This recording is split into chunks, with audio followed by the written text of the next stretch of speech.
All right, folks, it is Friday, April 25th, 2025. And of course, that means a lot of things are going on in the world. And we'll be talking about that here on World Edition. So, definitely, that is something that is taking place. A Russian general was killed in a car blast just outside Moscow ahead of the Witkoff Putin meeting. So, that is something that folks are talking about, as that Russian general was killed by a car bomb just outside Moscow, as definitely we'll see what's going on in those peace talks and all along those lines. And amid the Russian war, Ukraine is dealing with a sleep deprivation crisis. So that is something else that is going on as well. And Trump's news at a glance, President berates Putin, and definitely that is something that folks are talking about, as definitely Trump's stop message to Putin echoes Biden's don't from 2022. So Trump urges Russia to stop after those deadly attacks on Ukraine's capital. And India Pakistan tensions escalate after that deadly Kashmir attack, and that's been going on for a while. And it looks like after the Pahalgam attack, some people are asking, will India suspending induced water treaties affect Pakistan? So visa services to Pakistani nationals suspended, and that is something that folks are talking about as well. And apparently, the Houthis rebels have shot down 7 U.S. Reaper drones worth $200 million in recent weeks. So, Houthis' successful targeting of U.S. drones is hampering one of Trump's missions, and all along those lines. So, definitely, that's something that people are talking about as well. And like I said, Rubio and Wetkoff will be meeting Ukrainian and European officials for landmark talks on Ukraine's future. So that's something that people have been talking about for several days and all along those lines. So looks like Trump and Zelensky have been split at Pope's funeral by French seating order. So that's something else that is going on as they are going in that space. And the U.S. negotiating position on Iran in flux as talks continue. And Prime Minister Benjamin Netanyahu offers condolences 3 days after Pope Francis died. So he did give his condolences alive. I mean, as well in that space. So definitely that's something that's going on in the news. Let's see what's happening in the U.S. also, because there's a number of things taking place here in the United States. Trump says Crimea will stay with Russia as he seeks an end to the war in Ukraine. So definitely, some people are saying that Trump's Crimea proposal would tear down a decades-old pillar of the global order. So Trump says Crimea will stay with Russia in his latest interview. So that's something that people are talking about as well. And we won't have anywhere to hide. Democrats are eager to pick apart the GOP mega bill.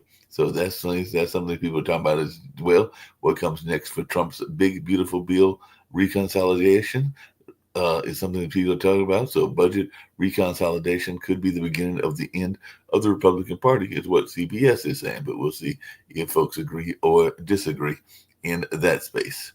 And a judge maintains a death penalty as a possible punishment for Brian Koberger despite his autism diagnosis. So definitely the judge is refusing to rule out the death penalty over the autism diagnosis. And Trump says he's negotiated 200 trade deals, but won't say with whom. So Trump insists China called and trade deals are weeks away. So Trump's tariffs bump into reality as economic strategy wavers. So Trump claims that China's Xi has called him on the tariffs. And Trump's approval ratings have been falling steadily, pulling average shows. So definitely, we're getting into the first 100 days of President Trump's second term and everything like that.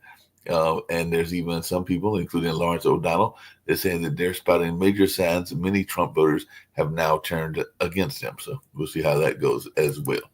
So there's a lot going on in that space and in that news. So we'll see what folks have to say about a number of these stories that are out there and how they are impacting them as well. So, like I said, a lot's going on in the world, and we're glad to be reporting it here on Pod TV and see what folks have to say about a number of these stories that are out there and that are definitely in the news and that folks are talking about.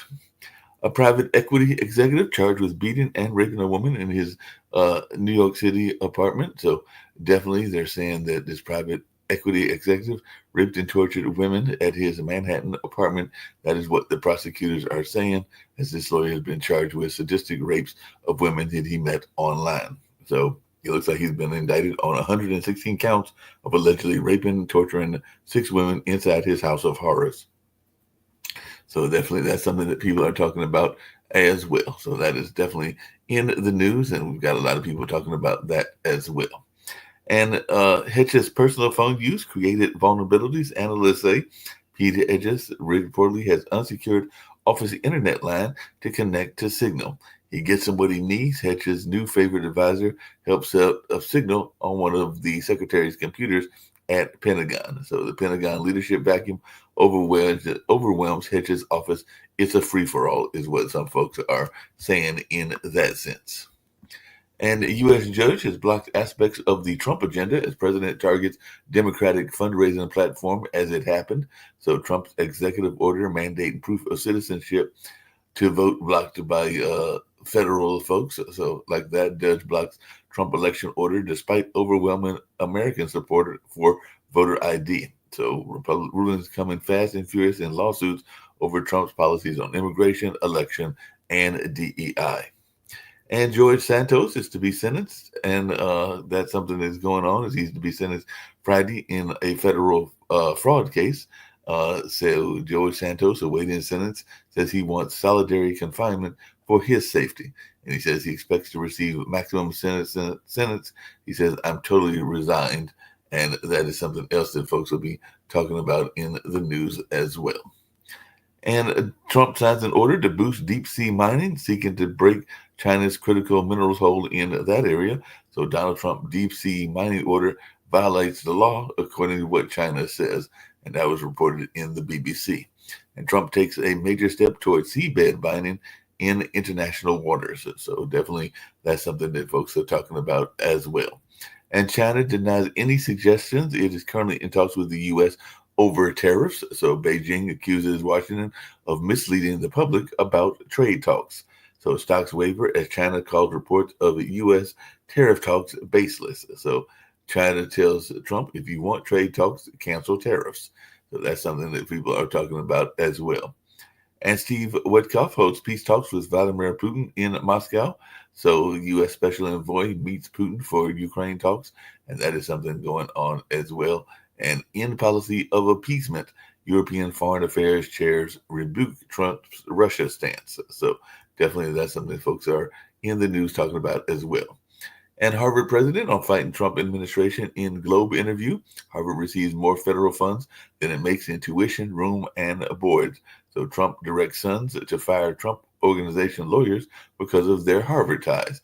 So a blandly titled law from 1946 may play a key role in Harvard's lawsuit against the Trump administration. So we'll see how that plays out as well. And Trump's immigration ratings turned negative. That's according to a post-ABC Ipsos poll. So more Americans say U.S. should bring back Abigail Garcia. Views mixed on other deportation issues. So America's pro-deportation fever won't age well, and that's according to an article in Bloomberg. So definitely looks like this is causing some conflict as well in terms of how people are feeling about the Trump administration and all along those lines. So definitely that's something that folks are talking about as well. And Gorsuch and Maryland school district lawyers have a wild exchange over children's LGBTQ plus storybook not bonded. So children's books go before the Supreme Court. Supreme Court weighs who should decide the public school curriculum, judges or school boards. So that is something else that folks are paying attention to as well. So definitely that's something that folks are definitely engaged in. So definitely we'll see how this all plays out in that way. What would it take to actually spark a baby boom? Way more than a $5,000 baby bonus is what some folks are saying, including folks on CNN. They say they want Americans to have more babies.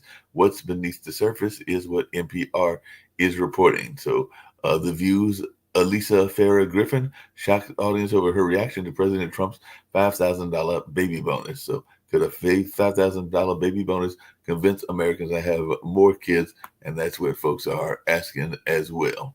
And Trump laid off nearly all the federal workers who investigate firefighters' death, and a gut punch. Trump administration cuts wipe out firefighter health and safety programs, and allows layoffs threaten U.S. firefighter cancer registry, mind research, and mask lab. So definitely that's something else that is in the news as well. And Trump appointed judge orders administration to return a second deported migrant.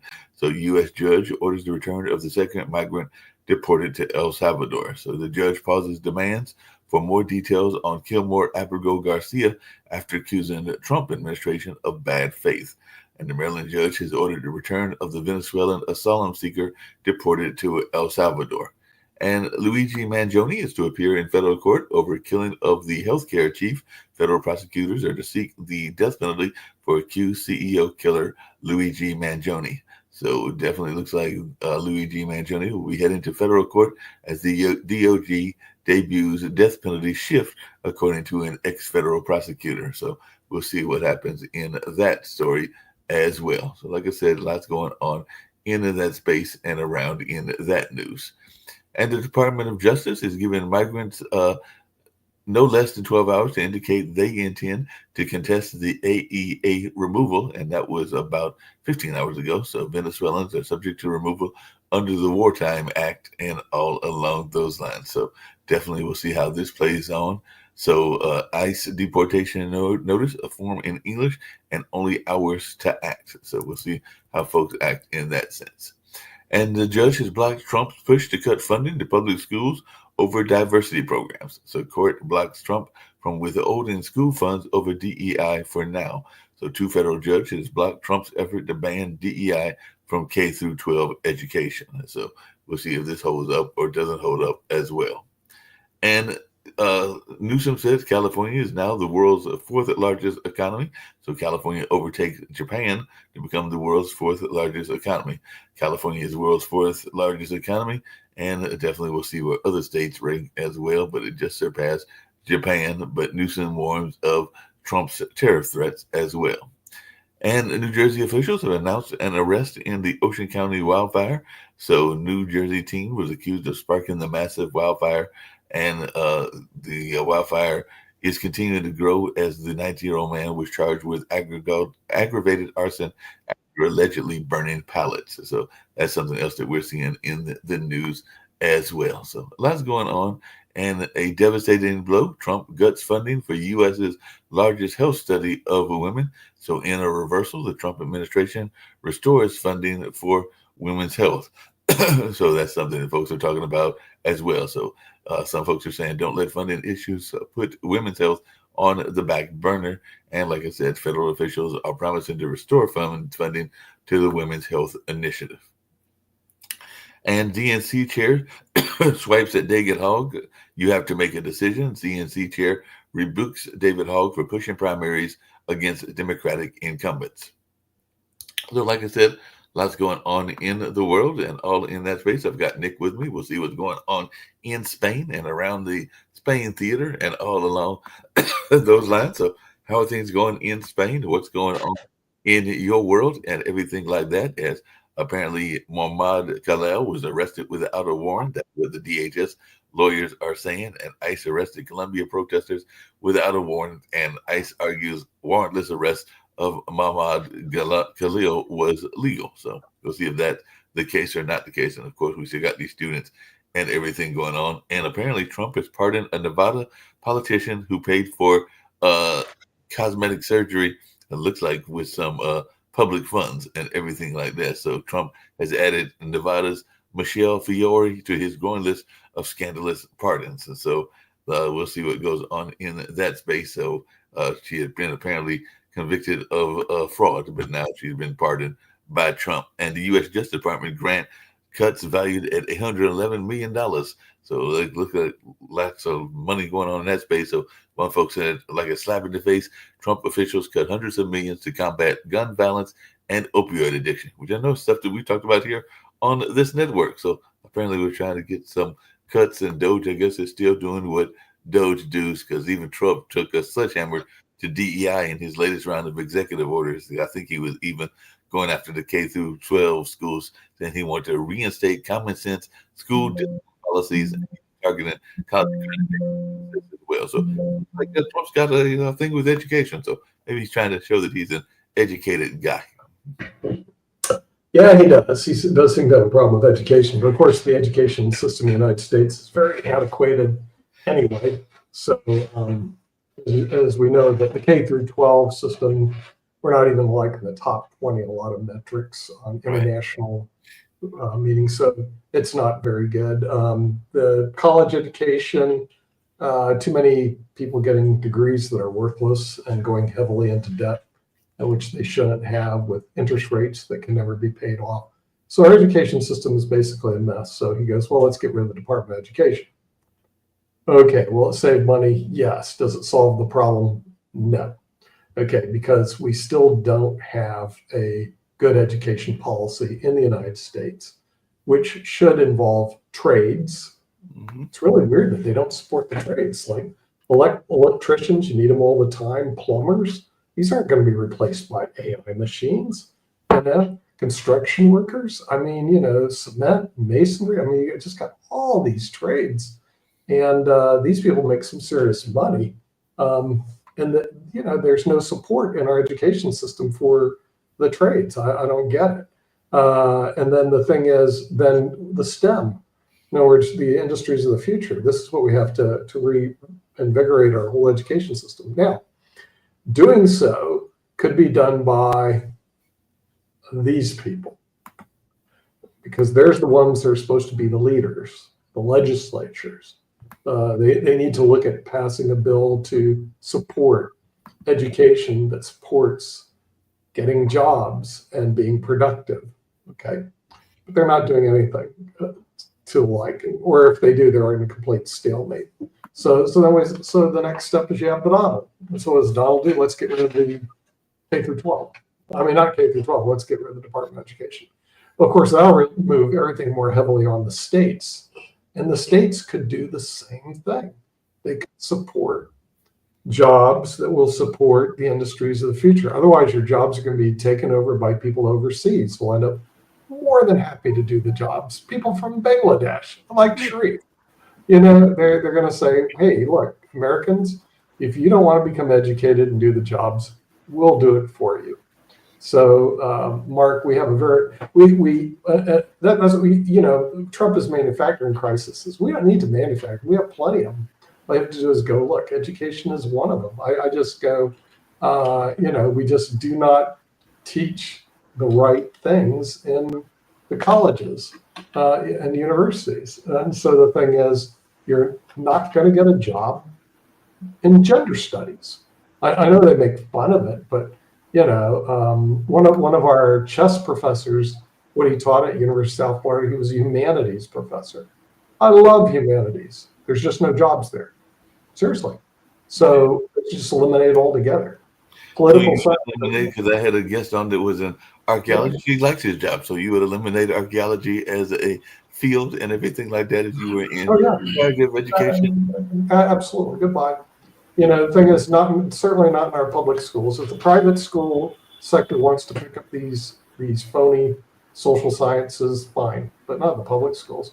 I got my degree in political science, and I was 19 years old when I got my college degree because I tested well. But even then, without having good guidance counselors, and our guidance counselors are horrible. Okay, I figured out even at 19, there was no job at the end of the rainbow for a political science major at the University of South Florida. Period. Full stop. I was going, this is a degree to nowhere. So I went and got an MBA. The reason you see MBA there is because at 19, I figured out business administration. At least you have a chance to get a job in accounting, finance. Sharif, what's your take on that? I'm sure that some of your people are, even in Bangladesh, are majoring in those fields that Nick wants to get rid of, such as archaeology. It should be gotten rid of in the public school system. Private school, look, if your parents are worth $10 million and they want to send you get a degree in archaeology, no problem. I have no problem with it. Okay. In terms of student loans, for somebody who has a degree in archaeology, the answer is real simple. The answer is no. Go on, Sri. Yeah. Okay. This is the interesting discussion where I can contribute more. Yeah, you are correct. Because according to, I told you before, if you see our education system, example Bangladesh, we have more than 105 private universities, around 60, 70 public university. We have around 57% youth, around from 171 1 million people, like around 90 million people actually youth. So American education has a greater impact in our education system. Example, if you go to any of the university in Bangladesh, our undergraduate curriculum from University Grant Commission is heavily accredited, and full syllabus and book and everything accredited by USA. If you go to any universities, uh, USA has a great impact in our education system. Yes, China trying to attract country like Bangladesh or India through their education system. They are heavily imposing this Belt and Road Initiative education system in Bangladesh. They are heavily providing lot of scholarship, but it's a long heritage and long things that our education system heavily dependent on USA curriculum, design, and everything. Beside that, honestly speaking, let's say the relationship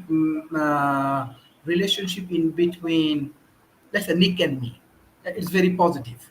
So it's happened as I'm developing many academy in Bangladesh, in USA, and in Japan. I find that there is a positive relationship in between global north and global south. When the global south student come a class, let's say under the Nikpal Veda, they feel more comfortable, they feel more challenged, or they feel it's more interesting because they are learning from USA or environment or from Europe. Education is one of the tool how we can be a very good friends, we can be a very good we can develop a very good relationship in between us. So I think it has a very very good impact. But unfortunately what I see, what is happening with this immigration law and all of the things in USA, definitely USA has right. They have that, like when we I go to USA, I have to follow, Nick is right in a sense that I have to follow US law, rules, and regulations, because they basically invite me in USA and I go there for my learning purpose. This is not objective to go to different kind of riot and creating problem to Bangladesh. And already I'm trying to uh, what I say. After the discussion, I'm trying to give a positive feedback that when students go to USA, they should not do this kind of thing. Even they go to Europe or they go to Japan. This is very interesting. But beside that, it's a long, long history that Bangladesh people or Asia Pacific people, as I'm teaching around the world, even if you go to Japan, you can find, or if you go to China, you can find Chinese people are very much interested about US education system. What I see, even Silicon Valley, lot of Chinese people come to USA and go to Stanford with their students. So I believe this is a very good way to make a relationship. Healthcare is another things, and most important thing is startup culture. What I find that USA has a very very very good startup culture. This is very valuable things for Bangladesh. Example, last 5 years I think Bangladesh invested around $5 billion for startup industries.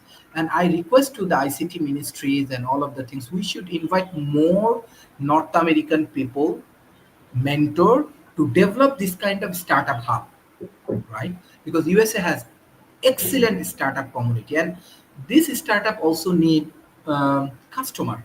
I believe that if Silicon Valley startup or your more startup come to Bangladesh, they will be more successful. So that is the way we can make a very good bridge in between us, and we can improve together. And by the way, Mr. Nick, like in around Asia Pacific, there are a lot of tension. In Myanmar, there is a tensions. In Kashmir, there is a tensions. Middle East, there is a tension. I think you can contribute as a lawyer. Uh, So you have a lot of job here. Yeah, So yeah. Well, there's a fight, there's a lawyer involved. But as we're talking about education and startups, first of all, there's a realistic problem in startups. Like 90% of them fail, and this is one reason if our education system did get involved in startups, they would increase the probability of them being successful. Because there are certain tools and techniques that you can do to make your startup successful as opposed to hitting that 90% failure rate in 1 year. In financial services, where I work in and worked in for 40 years, here you'll love the stats. People who get involved in financial services, 50% will be out of the industry within 1 year, and 90% will be gone within 5 years. So why is that? A lot of it deals with unrealistic expectations, unrealistic expectations as to hours they have to work, how difficult the job really is, and whether or not they have the fortitude, what I call stay-in power. So, but what they don't teach, Sharif, and what they should teach is how to manage your own company. When I was at my MBA school, now I'm going back almost more than 40 years ago, I wrote a paper on a company that basically a gas station and how they were able to manage, and I did real well in the paper, how they were able to manage and do that and become a startup and an entrepreneur. And the guy did financially very well. However, this is not what they want to teach the MBAs. Here's what they want to teach the MBAs. You'll love it. They want you to be an employee of some company, like General Motors or Ford or whatever. They do not teach to be an employer. Now, when I started my own company, which was a law firm 40 years ago, and got involved in financial services, there's a big difference. We used to call them ERs versus EEs. The ERs were the owners of the company. The EEs were the employees of the company. The only similarity I can get is if you're in real estate, which is, by the way, a good field to be in, they don't teach that either, is to be an owner of apartments as opposed to a renter of apartments. So a lot of people make their wealth, who are entrepreneurs, in real estate. How many real estate courses did you take in college? And I'm not talking about real estate law. I'm talking about real estate investing. How many courses did you take, Sharif, in real estate investing? Yeah. Most millionaires are made in real estate, so I'm asking you. Did you take any? Did you take any? No, I do not take any. And why not, counselor? I will tell you why not. You don't even have to answer the question. It's not offered. Now, I'm gonna reiterate again because people don't know the stats. The majority of millionaires in the United States, and there's millions of millionaires, made their wealth in real estate. Like, no kidding. And you get no education at all in our colleges, universities, even law school. You do take a real estate course, but basically it's deeds and titles and legal aspects, but nothing revolving around real estate investing. So how do you learn real estate investing? I'll tell you, I learned it's investing myself. And it was the school of hard knocks, making tens of thousands, losing tens of thousands, making hundreds of thousands, losing hundreds of thousands. I mean, I learned it through the school of hard knocks. But if this is not a major, and I'm not talking a minor failure, true, this is a major failure in our education system, is not to teach the person the game where most millionaires become millionaires, which is real estate investing. Now I go back 40 years ago. I met my first millionaire. Excuse me, he wasn't a millionaire. He paid over a million in income taxes. His income was a lot more than that. His name was David. I won't tell you the last name because he's still alive, confidentiality purposes. And I asked him, how did you make all this money? Now, I had his dad was my client, and his dad was 5 million. David was worth about 16 million. He goes, made it all in real estate. And he was 41 years old, by the way. We're 16 million. We interviewed a lot of people. What is the secret? What is the secret? Nick, I have good news on know, that. We He told interviewed a lot of he people told me, on he said, Money Masters. God gives you 2 ears so you listen more than you talk. And he said, listen to this one. You make all your money when you purchase the property, not when you sell. Nick, I So, have good and news. we interviewed a lot of people on Money Masters, and the majority of the people that we did interview, a lot of them did invest their money in properties. I interviewed a lot of people on Startup Masters. who were doing the same kind of formula, but a little at a time. They would buy one property, fix it up, rent it, buy another one, use the money from that one to borrow against to go to the next one. And, everyone had their own formula. But when I, as far as getting there, but the end result is when you reached 5 rental properties and you managed it properly, you didn't have to work anymore. You were sustaining yourself as well. Then after that, and I have an article, a news article, because I wrote it based on interviewing several people, and they each did it differently. Like one hired management to run it, the other one did his own. All of them did very well and broke even at the exact same point. I will tell you that. So, but you have to hire a rental company you can trust, otherwise you won't do well. But the other thing is where they bought the properties. And I see everyone saying, oh, do HUD because you're guaranteed money. Not right now, not with the president we have. You're not guaranteed with HUD. But everyone who did good bought properties near hospitals and universities, because you're always guaranteed to rent. And hospital is mainly for nurses, that travel a lot and things like that.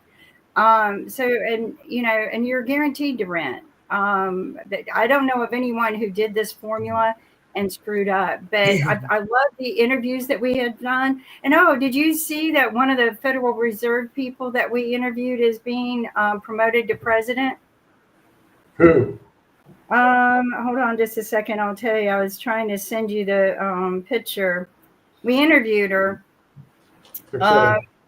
Anna Paulson. Anna? Yeah, I remember Anna. She's president. She's going to be president of the Federal Reserve in the Midwest. Well, she's vice president right now. She's been promoted just been promoted to president in Philadelphia. Okay. Yeah, I went to high school with the president of the Federal Reserve in Richmond, Tom Hardy.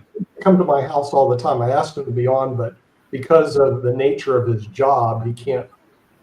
The president is in, but remember, we were able to interview vice presidents. We were able to interview, but I bet Anna would do it with us because she said that was the best. I'll have to ask Anna and everything. And just really quickly, I have good news for you, Nick, since it's one of your favorite schools. We go eat and there every once in a while and everything, but just out of curiosity, and I only did Duke and everything, but there is a course at the Fuquay School of Business called Finance 662. Topics include the operational framework, market environment, real estate investment analysis, legal environment, and tax environment. So they actually do have a course that teaches about real estate that is offered to the undergraduates at the esteemed University of Duke and everything. So they do have that course that is in the whole notion of trying to get people into real estate over at Duke. I didn't look up UNC. If I were to get into real estate, as far as I was going to buy it for investment, I would at least, whether I used it or not, go get my real estate license. Mm-hmm. And the reason is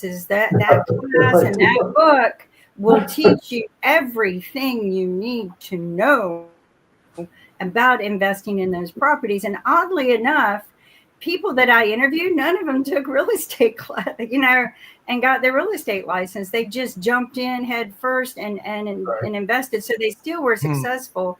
But I think I would at least get my license, not to generally use, but to understand the industry. Right. I might have to get in touch with Robert H. Slater. Apparently, he's the person that teaches that course. Maybe we'll get him to do a show here on the network. And it's called Real Estate Entrepreneurship, and he is the teacher of said course. So maybe we'll reach out to him and see if he wants to be on the show. Yeah, let's reach out to him because I think it's important. Now the thing is, everybody invests in real estate at some point in time in their lives. You invest either as a renter or you invest as a owner, but you're involved in real estate. Yet there's no courses offered except maybe that one at Duke. You're going to see now what I call the outliers.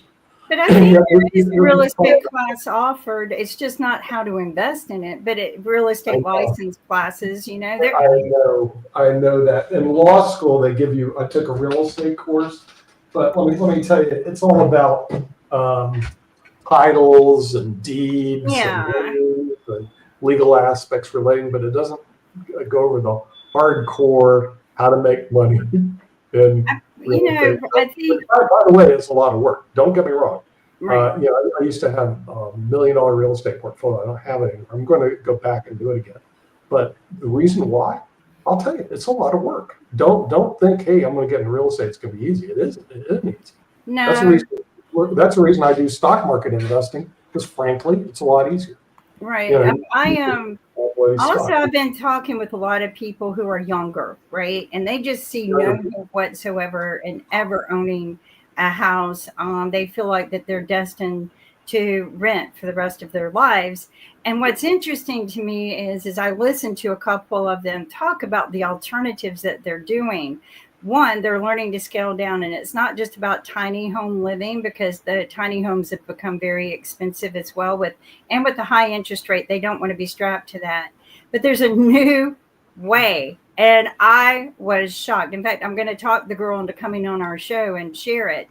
But her and her husband, very young, don't have a great big jobs to be able to afford to buy a house of their dreams. So they alter their dream, and they love living outside more than they do inside. So there's this place called World Camper, and you can travel from location to location or be permanent. And if you buy a camper from them, your lot rent is free, and you get to travel. I think 21 days, you get free slots traveling. So these are young people who said, you know what, I can't afford to buy a home. They're buying really big, nice campers from this place. Their rent for the whole thing, like for whatever mortgage or whatever it is, you call it, loan, is like $700 a month.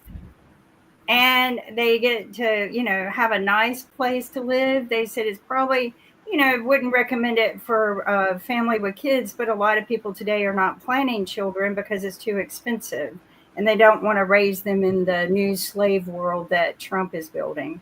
So it's kind of interesting to listen to these people, but it was interesting because that to me sounded pretty smart. That they $700 a month, they both work.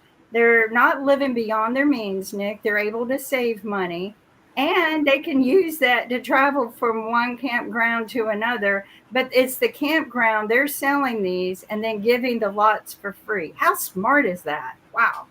Like I said, I don't know about the lot being for free. I have to double check that, but That's an investment, Sharif. Yes, I was thinking tiny home properties, and having a lot of tiny homes. But that's just an easier way to do it, because they also teach you how to insulate these so that you can withstand the winter. They're pretty insulated anyway, but you'll need to tie them down whenever you become, like wherever you're going. And she knows it all inside and out. When I was listening to her, she said, oh, if you do it, you need to upgrade to this and buy this so that it doesn't blow away. So these young people are getting smart. Don't live beyond your means. There are a lot of people that are living in what they call off the grid. I mean, you've got people that are literally living in tents, and it's not just the homeless. You've also got people that are literally living in their cars. I even know some people in the DC area that were living in their cars and everything like that. So a lot of people are living off the grid, and then you've got people that are basically doing what you talked about in Spain and everything. So there are people that are finding housing that may not exactly be kind of like their housing. So they're doing that kind of like squatting stuff that you had mentioned was a problem in Spain, but there are people that are doing that here in the United States as well. So they might be finding. So there's a word for that, adverse possession. Yeah, possession. Thank you. And it's legal. It's very legal. Yeah, the part I don't like about the plan is I don't like spending $700 a month for rent. I like to figure a way to get it down to next to zero for use. And there might be different ways to do that. Some of the people I know, what they do is they become property managers. Very interesting. In a lot of cases, what they'll do is the property management company will, if you live on site, will give you a free place to live. Yep. So you get your rent down to zero. Yeah, I know plenty of people who did that. I know plenty. Yeah, I know. You have to be pretty clever. Yeah, Dr. Sharif. No, I was going to say, Yeah. Nick and Kim, just really quickly, and I want to hear from Dr.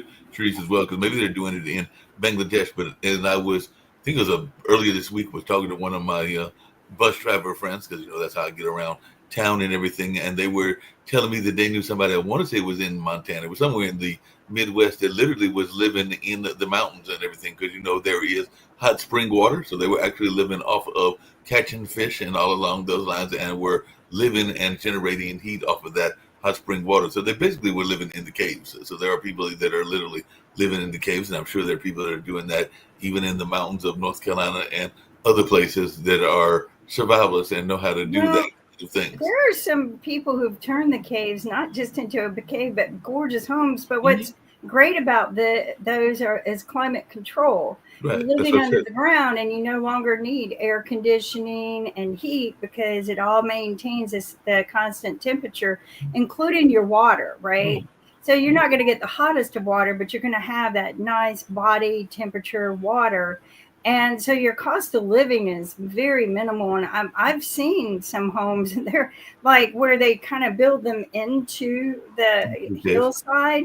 And then, you got the big, beautiful windows that come out. But yeah, the constant environmental control is the reason why people do that. We had looked into that. My problem is I don't like that cave feeling of no windows. I want to see light in every room I walk into. In fact, when they built this house, they joked with me and said it's like the house with 1,000 windows. I mean, I just had to have no walls, barely no walls, all windows, and not even glass. I want to be able to open. So yeah, it's definitely Sure, you have a comment. Professor Nick, this is interesting, very interesting discussion today. And from my World Talent Economic Forum, I send you in our master plan for Bangladesh. Not only Bangladesh, in Modena, in Saudi Arabia, we are working with Knowledge City. In Dubai, we are working with Khalifa Rashid bin Maktoum Foundations. In Malaysia, we are working with Petronas. So this is very interesting idea and very interesting thoughts. I think we can change many people's life economically, and we can take action. And all of your, Madam Kimberly and Nick Palveda, Mark, all of your knowledge is very valuable. So, I don't know, it can be another startup for us, and we can go and we can engage with this community in Asia Pacific, and we can make things happen. Some real action we can take, and you can train people how they can invest in real estate, and we can make some master plan like this Khalifa Rashid bin Maktoum Foundation, or for Rajbari, this master plan, or anything. This is life-changing idea. I really like your concept and everything. I really like it. Thank you. There's so many different ways to develop a means to make money. You just have to be creative, but do the business plan, right? Do the accounting. Know your break-even analysis. This is something I tell people that's very, very important. And what do I mean by break-even analysis? Know exactly when your investment is going to have a break-even point and you're going to start generating money. How many volumes of sales do you have to make? What date? By when will you do this? How many volumes of sales to that point?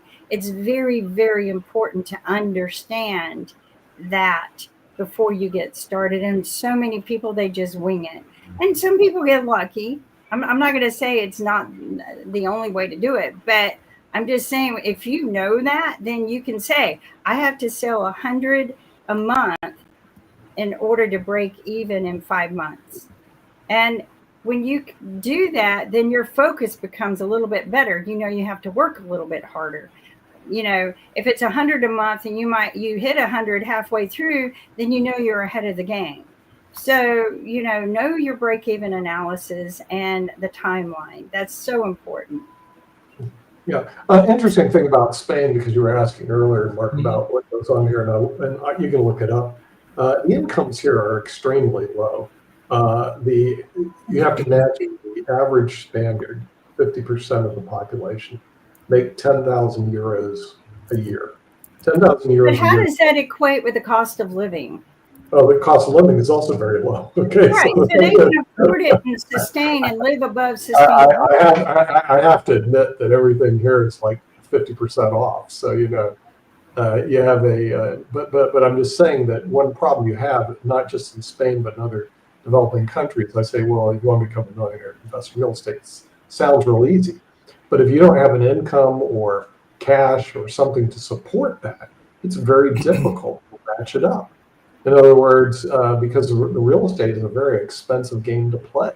And if you're making 10,000 a year, you can't even play the game because it's just too bloody expensive.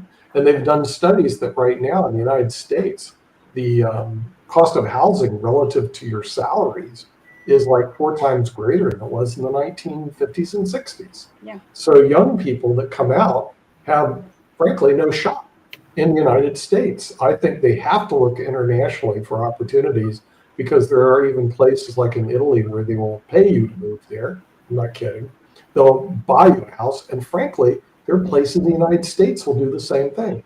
A couple interesting things. Number one. Nick, I've got good news for you. Apparently, you're in the top profession and everything like that. Because I just looked it up. This was from the last year in Educatedly, and Sharice will be glad as well because I just looked up the top 20 fields in Spain. The most in-demand jobs in Spain are healthcare professionals. Because apparently, that's been a pillar of y'all's economy over there, and I know you've been over there dealing with some of their doctors. Information technology specialists, engineers are very much needed in Spain and everything like that. They also need education and language instructors, tourism and hospitality, finance and banking, and renewable energy specialist, which I know is something that Dr. Sharif has been very much interested in, as well as sales and marketing professionals, customer service and support, and skilled trade people, digital content creators and social media managers, data scientists and analysts, as well as logistics and supply chain managers, and your field, legal professionals. So apparently that's big in Spain, and apparently there are a lot of folks that are getting into that, health and wellness coaches and creative designers, and what we were talking about earlier, real estate agents. But I was just wondering, and there's some other ones like pharmaceutical and biotechnology research and human resource specialists that are very much needed in Spain. But I did mention one that I thought was right up Sharif's alley that is apparently needed in Spain. I know it's needed in Bangladesh and everything. So what is our take on one of the big fields being renewable energy, such as wind and solar power? And apparently that's part of Spain's commitment to sustainability and reducing greenhouse gas emissions. So I know that that's a field of yours, Dr. Sharif. So is that one of the top fields in Bangladesh as well? If you focus in Bangladesh market, it's growing. Honestly speaking, it's growing. It's more virgin compared to Europe. But tough thing is that convincing any new things and doing any new things in Bangladesh markets always challenging, because honestly speaking, our policymakers, our decision makers, they are very traditional. They are not advanced thinker like Nick or Kimberly or Mark. So but this is the challenge of entrepreneur journey, and we have to convince the market and we have to do our job. And I believe that what you mentions, different kind of fields, definitely we can produce many human resources, and that we can transfer them in Europe, in Spain. But my thought that we need to train our people, we have to educate our people in a proper way. That's why I'm big fan of this show, and I'm big fan of this Pod TV and all of your dialogue and discussion, because I learn a lot from this kind of dialogues and I try to apply it, and many of this way I get success. So maybe today's idea of real estate investment, we can educate the peoples, and we can monetize it, and we can make a real impact and life changing impact through this process. So I want to welcome you in the board, or we can make the teams, and we can develop something unique, and we can explore the market. Bangladesh is a very big market in terms of young populations. Uh, we can try together, and this is very, I want to give a special thanks to this speaker Kimberly, Nick and Mark.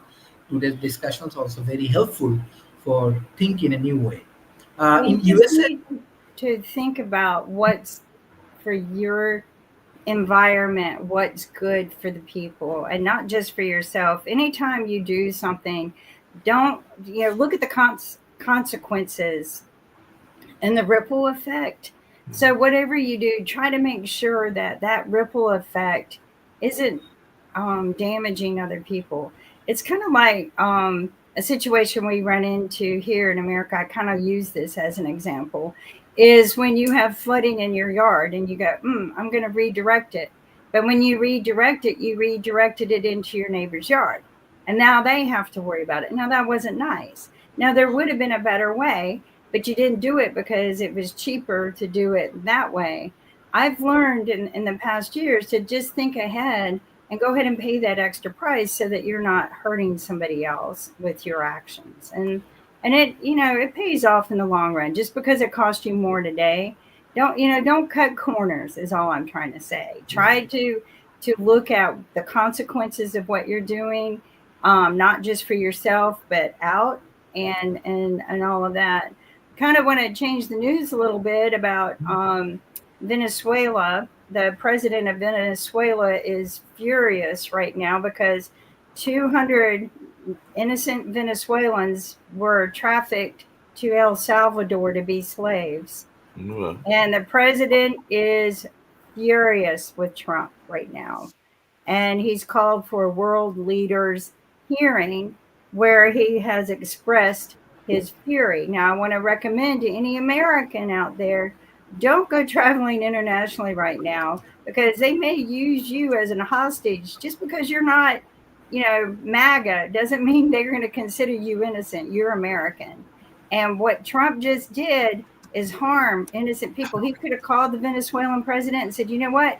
We're not deporting just the criminal, violent criminals. We decided we wanted to cleanse the country and get rid of everyone. So, can we send them back home? And the president probably would have taken them back home. But right now, he's a little angry because the people were sent to uncertain death and life situations. So just be careful when you're traveling out of the country. Being an American is not a good thing right now. So heads up. I'm interested in hearing what the world leaders said at the hearing. I'm waiting to hear about that. Oh, I was just looking up Bangladesh. I want to talk to Sharif about hiring people from Bangladesh. You'll love this, Kim. You can outsource to Bangladesh. They've been doing. I know, that's what I want to do. The average salary. They've been doing Trump suits and shirts for years, not just for him, but for his clothing line. Yeah, the average salary in Bangladesh is $290 a month. Yeah, that's what I'm saying. You can outsource there, fine. They don't. But what would you buy from there? Oh no, I would have them do some services for Pod TV. That's it. That they're not educated in that realm. Well, that's the reason I'd have to talk to Ruth, because I need to find somebody who has some background. And Nick, we've been down that road where we outsourced to other countries for Pod TV, and they screwed us. So there are some risks, but there are also some rewards. So I'm not cutting corners like that. Relationship on that. I think it depends on what sort of work they do. So I'll talk to Sharif later on about that. But there is a big wage disparity between the U.S. and Bangladesh. That's for sure. That's something people don't understand. They don't understand. Manufacturing right now is closing down everywhere because of the tariffs. Because they say they can't afford to manufacture everything. People have cut us off, and we're not getting the supplies to manufacture affordably because of the wars. So, it might be best to outsource. I would never try to crank up manufacturing in the United States. We tried years ago, a group of us, one of my old buddies from Nortel said, I want to employ the people here. But he worked his tail off to get contracts to buy product that were made in the U.S. and they cost too much. Nobody would buy them. But he kept the place open until he died. But after he died, nobody else wanted to pick that up because that torch, man, to sit there and negotiate government contracts. Well, the product costs too much. We can get it cheaper in China. Well, we're here though. We're reliable. The product's here. We can fix it if it broke, but it became too big. And I learned my lesson working with people in manufacturing in the United States. It's just not going to happen. It's too expensive. We do have some very interesting cases. You were talking about immigration. This is the biggest one that's going around. It's Nome versus Abrego Garcia. Well, he got the most attention in the beginning, but there are several husbands. There's copycat case that are handling. And then there's a guy named J.D. Vance. Now, I thought he's the vice president of the United States, and I thought he went to law school. But he was questioning due process in the United States, and whether they're entitled to due process, notice, an opportunity to be heard, and right to counsel. And I'm going, now, wait a minute. I learned that as a basic constitutional law 101. I believe he went to Yale Law School, which I thought was a good law school, but maybe the University of Miami is a better law school because we actually learn constitutional law. And apparently these Yaleys don't get it. Certainly this guy, J.D. Vance, doesn't. No, he thinks because he works for a king now that they don't have to. Yeah, but the real problem is these are basic fundamental constitutional issues. But they're not going by the Constitution, Nick. They've already well, I also did some research on that, okay? Because people, well, how are they going to enforce it? You'll love this one. You know who enforces it, the judges' decisions? The U.S. Marshals, okay? They respond to the judge. Now, this could who do they work for? They work for the judges. They work for the president. They work for the judges. I'm just letting you know. Did you hear Marjorie Greene in the Senate hearing or Congress hearing where she said that the reason why we should fire and do fire the federal employees is because they don't generate revenue for our country? So that's why we have to fire. If you don't generate revenue in a federal or government position, if you're not generating revenue for the government, then you're fired. But how much has she generated for us? I was going to say, I totally agree. Did she submit a resignation then? No, she didn't. Then I don't want to listen. Should I go knock on her door and hand her a letter? Ask her for a resignation. What I think I should ask her is how much revenue have you generated for our country? Yeah, like nothing. Right. But, if you don't generate revenue, bitch, excuse my language. She's not worthy of that name.